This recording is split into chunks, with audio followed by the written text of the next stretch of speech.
Well, I think they're very, very well documented for their efficacy by modern psychological methods. Just to give you an example, I was asked to write a book on loneliness a couple years ago, the distress that comes from that. And even in my research reviews, just evidence that's come out within the last decade or so, different psychological studies, they're saying that the most effective treatment for people who are lonely is not just like social skill training, like teaching a person how to make eye contact and say hello and this kind of thing, because most people actually already know that. They're saying the most effective thing was treating what they call their maladaptive social cognitions, treating the way that they perceive people in the world. Because when people are lonely for a long time, they tend to become very negative. They tend to expect rejection from others, to fear reaching out. Well, the main kind of methods that are used to counter that kind of thinking are the methods of cognitive psychotherapy, reframing, changing the way you interpret the world.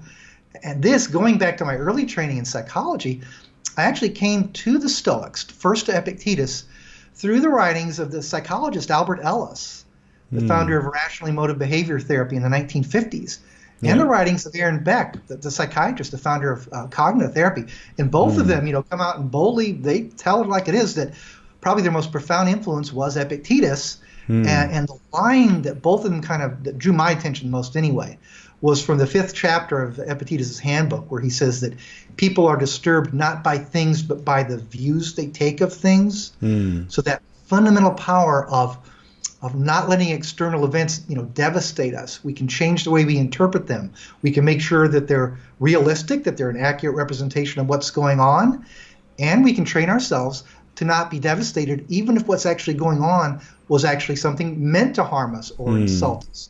So just, sorry, it's a long answer, but the most effective methods in psychotherapy today tend to be methods based on cognitive therapy, and those methods owe their origins most explicitly to the Stoics.